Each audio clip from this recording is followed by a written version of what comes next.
बिशन के साथ क्रूरतापूर्ण व्यवहार किया, चमड़े उधड़ के मारा, उन पे 302 के तहत मुकदमा दर्ज होना चाहिए और हत्या का मुकदमा चलना चाहिए।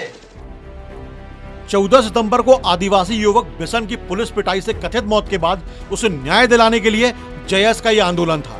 लेकिन इस आंदोलन को लेकर एक दिन पहले जिस तरह से जयस के भीतर ही विरोधाभासी बयान सामने आए, उससे सवाल पूछा जाने लगा है कि असली जयस कौन है। द सूत्र ने इस पूरे मामले की पड़ताल की, दोनों पक्षों से बातचीत की, जिसमें एक पक्ष हीरालाल अलावा का है तो दूसरे पक्ष में जयस के बाकी फाउंडर मेंबर। दोनों ही पक्ष खुद को सही साबित करने में जुटे हैं। कैसे खरगोन आंदोलन से जयस का यह अंदरूनी मसला सतह पर आया, चलिए आपको सिलसिलेवार तरीके से बताते हैं। दरअसल खरगोन में हुए इस मामले के बाद 14 सितंबर को जयस ने आंदोलन का ऐलान किया था, लेकिन उससे एक दिन पहले ही जयस के पदाधिकारी राजेंद्र पवार का बयान सामने आता है कि एसपी को हटाए जाने का सरकार ने गलत फैसला किया और जयस की अधिकारियों पर कार्रवाई की जो मांग थी वो पूरी हो गई। सरकार ने मुआवजे का ऐलान भी कर दिया, इसलिए 14 सितंबर का आंदोलन नहीं होगा। दुर्भाग्यपूर्ण कहूँगा कि उन्होंने जिले के एसपी साहब का स्थानांतरण कर दिया। हमारी ये मांग कभी नहीं थी कि स्थानांतरण किसी व्यक्ति विशेष के नाम से हमने मांग की थी। हमने दोषी, आप इस चीज़ को समझेंगे, हमने दोषियों के विरुद्ध ये मांग की थी। न्यायिक जांच की जो घोषणा हो गई है उसको देखते हुए आंदोलन स्थगित कर रहे हैं। लेकिन राजेंद्र पवार कौन है? दरअसल राजेंद्र पवार कांग्रेस विधायक और जयस के फाउंडर मेंबर हीरालाल अलावा से जुड़े थे। पवार का यह बयान सामने आने के बाद जयस के बाकी के जो फाउंडर मेंबर हैं वो थोड़े नाराज हुए। सभी ने सोशल मीडिया पर कैंपेन चलाया कि 14 सितंबर को खरगोन पहुंचना है। इनमें महेंद्र कनौजे, नितेश अलावा समेत जयस की जिला इकाइयों के पदाधिकारियों ने कार्यकर्ताओं को खरगोन पहुंचने का आह्वान किया। जयस की तरफ से संदेश भी जारी किया गया कि आंदोलन स्थगित नहीं हुआ है। बिशन पिता हाबू भील की हत्या के हत्यारों को धारा 310 के तहत एफआईआर दर्ज करवाने और उन पर सख्त कार्रवाई करवाने के लिए आंदोलन है। कोई भी युवा भ्रमित ना होवे, किसी भी तरह की भ्रामक जानकारियों से बचे। खरगोन में आंदोलन होने जा रहा है जिसमें महाराष्ट्र, गुजरात और मध्य प्रदेश के तमाम आदिवासी लोग और तमाम संगठनों के लोग वहां पर पहुंच रहे हैं। सभी खरगोन पहुंचे और आंदोलन भी किया, लेकिन हीरालाल अलावा गुट का कोई पदाधिकारी इसमें नजर नहीं आया। आंदोलन के बाद जयस के पदाधिकारियों ने मांग की कि दोषी पुलिसकर्मियों पर हत्या के आरोप में मामला दर्ज किया जाए। ऐसा नहीं होता तो आंदोलन जारी रहेगा। यहाँ के जो पुलिस प्रशासन है, स्वास्थ्य विभाग के लोग हैं, उनकी नाकामी के चलते एक आदिवासी व्यक्ति की मौत हो गई और उस मौत में जितने लोग दोषी हैं उन व्यक्तियों के ऊपर 302 की कायमी के लिए हम लोग आज आदिवासी समाज की ओर से ये आंदोलन का आयोजन किया गया। हमारी अगर मांगे नहीं मांगी जाती है तो हम लोग चरणबद्ध आंदोलन करेंगे। और अभी हम लोग, हमारे जो सारे वरिष्ठ जन यहाँ पर उपस्थित है, युवा साथी उपस्थित है, हम लोग यहाँ पर पूरी प्लानिंग कर चरणबद्ध आंदोलन करेंगे और पीड़ित परिवार के साथ जो घटना हुई है उसको हम न्याय दिलाएंगे। अब एक पक्ष आंदोलन स्थगित करने का ऐलान करता है तो दूसरा पक्ष आंदोलन चलाने के पक्ष में है। आखिर यह विरोधाभास क्यों? द सूत्र ने जयस के फाउंडर मेंबर से बात की। जयस के पदाधिकारी लोगेंद्र मुजाल्दे का साफ कहना है कि जिस दिन हीरा अलावा ने कांग्रेस के टिकट पर चुनाव लड़ा था तभी से वो जयस से बाहर हो गए, क्योंकि जयस की स्थापना के दौरान बनाए गए संविधान में ऐसा जिक्र है कि जो राजनीति में जाएगा वो अपने आप जयस का सदस्य नहीं रहेगा, क्योंकि जयस एक सामाजिक संगठन है। इस तरीके से कल खरगोन में पूरा आंदोलन किया, उससे एक जयस का एक गुट जो है, जो खासतौर पर हीरालाल अलावा कहते हैं, तो वो उसमें शामिल नहीं हुए थे। क्या ये गुटबाजी है या फिर हीरालाल अलावा जयस के सदस्य नहीं है? देखिए, कल संपूर्ण आदिवासी समाज और जयस के लोग खरगोन गए थे और बिशन भील की जो हत्या हुई उनको न्याय दिलाने के लिए गए थे। और हीरालाल अलावा जी का जहां तक सवाल है, वो जयस के फाउंडर मेंबर में से एक थे, लेकिन जब से उन्होंने कांग्रेस की टिकट पे चुनाव लड़ा है और राजनीतिक पार्टी को ज्वाइन किए हैं, तभी से जयस ने उनको जयस से निष्कासित कर दिया है।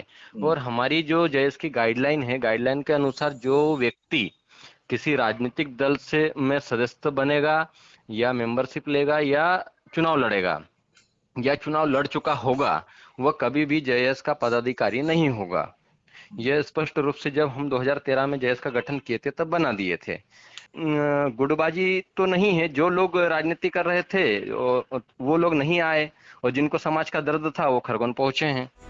दूसरी तरफ दास सूत्र ने हीरा अलावा का पक्ष भी जाना। अलावा ने किसी भी तरह के संविधान को मानने से साफ इनकार कर दिया। उनका कहना है कि कोई लिखित संविधान नहीं है। दूसरी तरफ जब सभी मांगे सरकार ने मान ली थी तो खरगोन में आंदोलन करने का कोई औचित्य नहीं था। साथ ही हीरा अलावा ने यह भी कहा कि जो लोग इकट्ठे हुए और आंदोलन किया उनके साथ वैसी भीड़ नहीं जुटी जैसी जुटना चाहिए थी। हालांकि अलावा ने माना जिन्होंने आंदोलन किया वो सभी लोग जय से जुड़े हैं। डॉक्टर साहब ये पूछ रहा था, ये क्या कल जो खरगोन का आंदोलन था उसमें पहले आपके किसी पदाधिकारी ने बोला कि आंदोलन नहीं होगा, फिर वो कल हुआ, ये क्या चक्कर क्या है ये? नहीं, हमारे किसी पदाधिकारी ने मतलब मैंने तो नहीं बोला था कि चलो इसको खरगोन को करके। हाँ ठीक है। अभी प्रभारी लोगों ने निर्धारित किया था। ठीक है। हाँ। और प्रभारी लोगों ने उसमें सही कर लिया। दूसरी चीज इसमें क्या था कि जो मांगे थी सरकार से, जो मांगे इन्होंने जिला प्रशासन से जो मांगी थी, उनके एक दिन पहले एसपी कलेक्टर से मुलाकात की स्थानीय युवाओं की। उन्होंने सस्पेंड कर दिया, एसडीओपी को सस्पेंड कर दिया, सीआई को सस्पेंड कर दिया, एसपी को ट्रांसफर कर दिया। और वो सब मांगे उन्होंने मतलब ये करके मांग ली। जो मुआवजे वाली मांग थी तो वो प्रशासन ने कहा कि भाई जो मुआवजा है हम लोग भेज रहे हैं 1 करोड़ रुपए का जो मांगा। तो एक दिन पहले जब सारी मांगे इनकी लोकल स्थानीय स्तर प्रशासन से मांग रहा है और उसके बावजूद प्रदर्शन करना वो इनको उचित नहीं लगा जो विभागीय स्थानीय बॉडी थी। अच्छा। फिर कर दिया उसमें। अच्छा। लेकिन मेरी वहाँ जो जयस के कुछ लोगों से बात हुई तो उनका कहना है कि जयस संगठन का ये पहले से तय था, जब संगठन बना था उसका संविधान कहता है कि जो राजनीति में जाएगा वो जयस का हिस्सा नहीं रहेगा। क्या संविधान कहता है, क्या कहता है, जयस का कोई हमने लिखा पढ़ी नहीं किया। पहली बात आपको बता दो, ठीक है। एक वैचारिक संगठन है और जो जिन लोगों से आपसे बात क्या है उनको 500 लोगों के बीच चर्चा किया था उस दिन। और अब इसमें जो ये लोग ये जो अफवाह फैला रहे हैं, भ्रम फैला रहे हैं देश के मामले में, ठीक है। अब इसमें कौन कौन लोग इन्वॉल्व है आप रिसर्च करके देख लो अपने माध्यम से, ठीक है। बाकी ऐसा कुछ भी नहीं है, आज भी जय जिंदा है। नहीं तो ये नीतीश अलावा मयंक कन्नौजे, लोकेश मुजाल्दे, ये क्या जयस के लोग नहीं है कि ये दूसरे क्या है? देखिए ये सब जयस मतलब आदिवासी, ठीक है ना, सारे आदिवासी लोग हैं, ठीक है। अब ये अलग बात है कि अब इन पे जनता कितना भरोसा करती है वो खरगोन में इनको पता चला। भाई सीधी सी बात है, भाई इन पे कितनी ये कॉल तो इन्होंने बोला 50,000 लोग आएंगे, इन पे कितना जो विश्वास करते हैं तो खरगोन में इनको पता चल गया है उनसे। बट ऐसा नहीं कि जयस के नहीं है, सब जयस के है। लेकिन ठीक है कि हम कोई एक साथ चले ऐसा जरूरी है ना, कोई बोल रहा है कि हमको कल ही जाना है कार्यक्रम करने, इस तरह से है वो ही कर लिया था इन्होंने। अच्छा।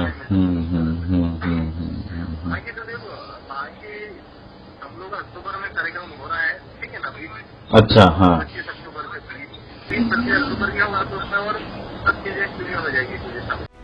दरअसल जयस के भीतर तनातनी इस बात की है कि हीरालाल अलावा जयस का कांग्रेसीकरण करने में जुटे हैं। जयस संगठन में कांग्रेस के पदाधिकारियों को भी शामिल किया जा रहा है। ऐसे में आदिवासियों के हितों की बात उठाने वाला जयस आपसी अंतर्द्वंद से जूझ रहा है। इस समय एक के बाद एक जो घटनाक्रम हो रहे हैं और जयस जिस तरीके से मामलों को उठा रहा है उसने विपक्ष के साथ सरकार की नींद उड़ाई हुई है। इसलिए पूछा जा रहा है कि कहीं ऐसा ना हो कि इसका फायदा पहले से स्थापित ये राजनीतिक दल उठा ले। हालांकि दोनों पक्ष, चाहे वो हीरालाल अलावा का हो या फिर जयस के फाउंडर मेंबर्स का, दोनों इस बात को सिरे से खारिज करते हैं। बहरहाल जानकार मानते हैं कि जयस को आदिवासियों की आवाज पुरजोर तरीके से बुलंद करना है तो ये आपसी अंतर्द्वंद भुलाकर एक साथ आना होगा। आपको ये वीडियो कैसा लगा कमेंट बॉक्स में ज़रूर लिखिए। वीडियो को लाइक और शेयर कीजिए। हमारे social media platform Facebook, Twitter, Instagram को फॉलो करें और हमारे यूट्यूब चैनल को सब्सक्राइब करें।